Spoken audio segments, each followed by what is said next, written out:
Hello girls. आज हम लोग आपका एक और टॉपिक शुरू करेंगे, क्लाइमेट चेंज अर्थात जलवायु परिवर्तन की समस्याओं के ऊपर। अभी तक जलवायु परिवर्तन के बारे में हमने कुछ समस्याओं पर ध्यान दिया है कि क्या होता है जलवायु परिवर्तन। इसका एक अभिन्न अंग होता है ट्रांस बाउंड्री इश्यूज अर्थात सीमा पार समस्याएं। इनके बारे में आज हम लोग जानेंगे। पर्यावरणीय समस्याएं जो है वो किसी एक राष्ट्र की नहीं होती है, बल्कि वैश्विक समस्या होती है। So any kind of environmental problems और issues are not restricted to only one nation. It is rather a global issue. चाहे वो अम्ल वर्षा हो, सीएफसी के उत्सर्जन के कारण ओजोन परत की हानि हो, अथवा ग्लोबल वार्मिंग जैसे महत्वपूर्ण पर्यावरणीय समस्या हो। इसका सामना लगभग सभी राष्ट्रों को किसी न किसी स्तर पर करना पड़ता है। So whether it is the issue of acid rain, whether it is the problem of CFC emissions, or the depletion of ozone layer because of CFC emissions, or it is a global warming issue. All these problems have to be dealt and faced by almost all the countries of the world at some or the other level. पर्यावरण प्रदूषण जैसे वायु तथा जल प्रदूषण राष्ट्रीय सीमाओं को पार कर अन्य राष्ट्र को भी प्रभावित करता है। The issues of environmental pollution like water pollution, air pollution, these issues, they cross the boundary of a country and affect the other countries that are nearby to that country. ये वैश्विक रूप से थोड़ा सा अलग है, क्योंकि इस चैप्टर में हम लोग पढ़ेंगे कि किस तरह से एक देश में होने वाले प्रदूषण के कार्य आसपास के अपने नेबरिंग देशों में, यानी जो पड़ोसी देश हैं, उनको कैसे प्रभावित करते हैं। तरह तरह के शोध हुआ है और तरह तरह के समस्याओं को अंतर्राष्ट्रीय संस्थाओं के समक्ष रखा गया है। इनका हल ढूंढने की कोशिश की गई है। दशकों से, करीब आप कह सकते हैं कि पिछले 5 या 6 दशकों से इसका कार्य चल रहा है, लेकिन अभी तक हम कोई नतीजे पर नहीं पहुंचे हैं। तो आइए शुरू करते हैं ट्रांसबाउंड्री प्रॉब्लम्स यानी सीमा पार समस्याएं। इन्हें सीमा पार बाह्यताएं भी कहा जाता है। यह आर्थिक गतिविधियां जो है या किसी देश की आर्थिक गतिविधियां का उप उत्पादन होता है पोल्यूशन या प्रदूषण। So pollution is a by product of the economic activities of any country. उत्पादन करने पर या विकसित देश हो चाहे विकासशील देश हो, उत्पादन की क्रियाओं से, उपभोग की क्रियाओं से प्रदूषण उत्पन्न होता है। इतने बड़े पैमाने पर होने वाले पर्यावरण प्रदूषण को वैश्विक स्तर पर हानिकारक बाह्यताओं के रूप में भी देखा जाता है। So when pollution exceeds a limit and it is in a greater scale, it starts affecting environment. It is seen on a global level as a harmful externality. पर्यावरण प्रदूषण सभी स्तरों पर कल्याण को प्रभावित करती है। हम सब जानते हैं कि जो पर्यावरण क्षतिग्रस्त होती है, एनवायरमेंटल डिग्रेडेशन शुरू होता है, तो बाकी सब जनजीवन और सारे प्राणियों के साथ साथ मनुष्य भी प्रभावित होता है और बड़े पैमाने पर। So humans are also greatly affected. वैश्विक बाह्यताओं के परिणाम स्वरूप विभिन्न राष्ट्रों का कल्याण एक दूसरे पर निर्भर करता है। We all know that the welfare of one country is no longer secluded. Since we live in a globalized world, the welfare of one country depends upon the welfare of the other countries, or the activities of the other country, you can say. And this is known as global externality. जब एक देश का कल्याण दूसरे देशों के कार्यों पर निर्भर करने लगे तो उसे वैश्विक बाह्यता कहा जाता है। और वैश्विक बाह्यताओं के परिणाम स्वरूप ही विभिन्न देशों का कल्याण एक दूसरे पर निर्भर करता है।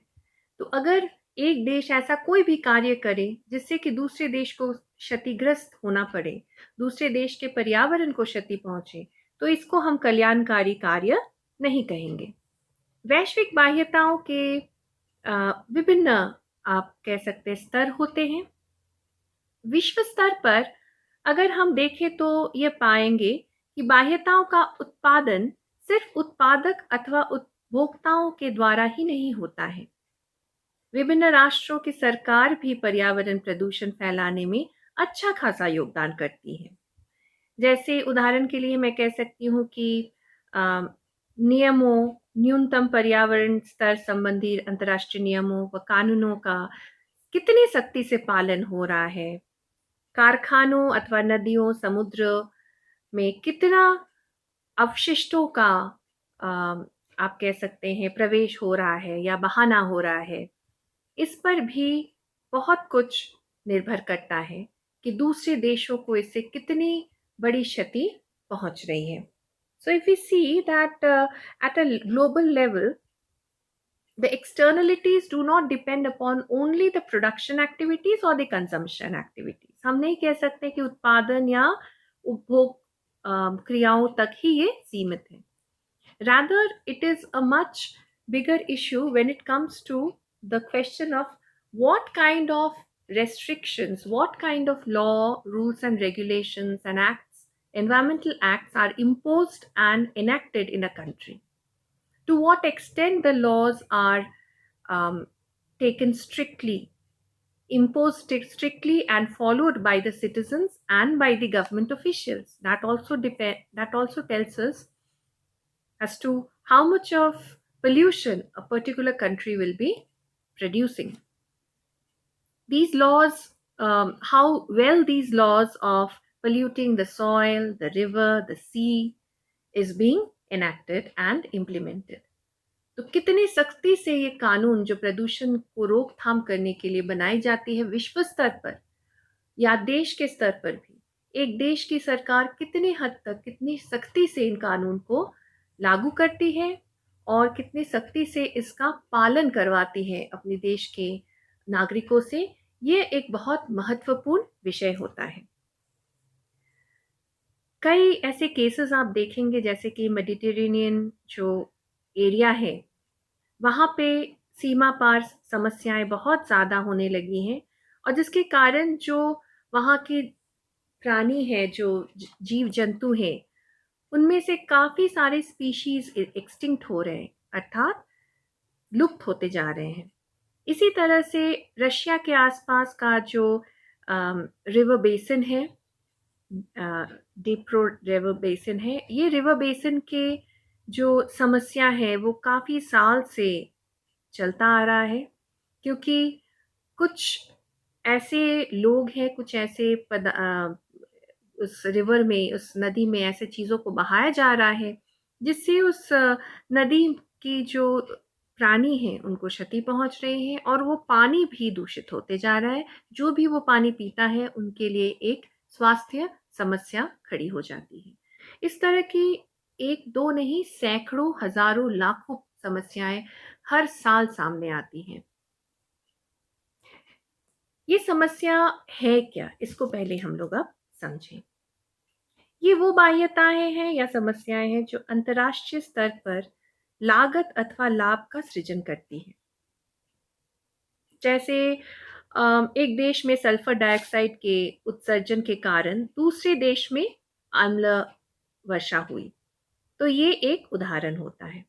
यूरोप में ऐसी घटनाएं प्राय देखने को मिलती हैं और इसमें भूमिगत तथा सतही जल भंडार, नदी तथा झीलों में मछलियों तथा जंगलों सब पर हानिकारक प्रभाव पड़ते हैं। इसके बावजूद प्रभावित देश में हुई क्षति के अनुमान का कोई सुनिश्चित तरीका नहीं होता है, ना ही प्रभावित देश को क्षतिपूर्ति करने का कोई प्रभावी यंत्र भी है, क्योंकि प्रदूषण कितनी मात्रा से क्षति करती है इसको नापने का आज तक कोई जरिया नहीं मिला है। अगर आर्थिक दृष्टिकोण से देखें तो यह ना केवल एक देश की क्षति है, पर्यावरण की क्षति है, बल्कि आर्थिक व्यवस्था की भी क्षति होती है, क्योंकि इससे जो ह्यूमन कैपिटल बिल्डिंग होता है यानी मानव पूंजी रचना होती है उसमें काफी फर्क आने लगता है। लोगों के स्वास्थ्य को ये कमजोर करने लगती है और स्वास्थ्य मानव पूंजी के लिए एक अहम कड़ी होती है।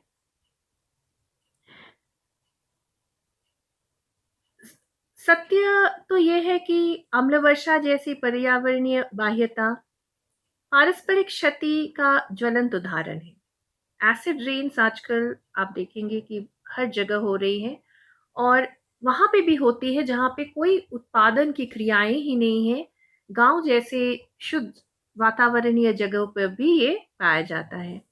प्रदूषण के उत्सर्जन सिर्फ स्वयं को क्षति नहीं पहुंचाती है, बल्कि दूसरे देशों के प्रदूषण उत्सर्जन के द्वारा क्षतिग्रस्त भी किया जाता है। और ये जानना भी कठिन होता है कि कहां से या कौन से देश से ये क्षति हो रही है। It is very difficult to know how much of damage is being done by which country's production. Whenever the environment of one country is affected, so a lot of factors have to be taken under consideration. जब भी एक देश के पर्यावरण को क्षति पहुंचती है तो बहुत सारे कारकों को शामिल करना चाहिए या उन पर बल डालना चाहिए कि उस देश में क्या क्रियाएं हो रही हैं और आसपास के देशों पर भी क्या क्रियाएं हो रही हैं। ये दोनों का मिला जुला सार ही एक आप कह सकते हैं पर्यावरणीय क्षति का माप हो सकता है। इस तरह की सीमा पार बाह्यताओं या समस्याएं कुछ खास आप कह सकते हैं नेचर या विशेषताएं रखती हैं। These problems have a typical nature, like several countries polluting river, lake or no oceans lead to it. जैसे कि कोई भी जल भंडार, नदी या समुद्र या झीलों को जब प्रदूषित किया जाता है, किसी भी कारण से ये हो सकता है कि किसी एक देश में उत्पादन के बाद जो अपशिष्ट है वो नदी और झीलों में बहा दिया जाता है। कई बार आप देखेंगे कि स्पेशली टैनरीज यानी लेदर टैनिंग इंडस्ट्री का जो भी वॉशिंग होता है वो उसकी जो गंदी पानी होती है वो फिर जिस नदी से लिया जाता है धोने के लिए उसी नदी में बहा दिया जाता है बिना ट्रीटमेंट किए हुए। तो ये बहुत बड़ी वजह होती है। अम्ल वर्षा के लिए जो सोडियम डाइऑक्साइड और नाइट्रोजन ऑक्साइड की एमिशंस हैं वो इसके लिए जिम्मेदार होते हैं और ये सीधी तरह से आप कह सकते हैं दो तरह से उत्पादन होता है। एक जब फैक्ट्रीज ये धुआं छोड़ती हैं और दूसरा ट्रैफिक की वजह से भी कई बार होता है। इसके साथ साथ ग्लोबल वार्मिंग अर्थात वैश्विक ऊष्मीकरण के लिए भी होती है, क्योंकि जो ग्रीन हाउस गैसेस और खास करके CO2 अर्थात कार्बन डाइऑक्साइड की एमिशंस होती हैं, इसके कारण भी इस तरह का प्रभाव देखने को मिल रहा है। और आखिर में जो है वो है ओजोन, यानी ओजोन की जो परत है उसकी क्षतिग्रस्तता, और इसका कारण है CFC गैसेस के कारण प्रदूषण का बढ़ना।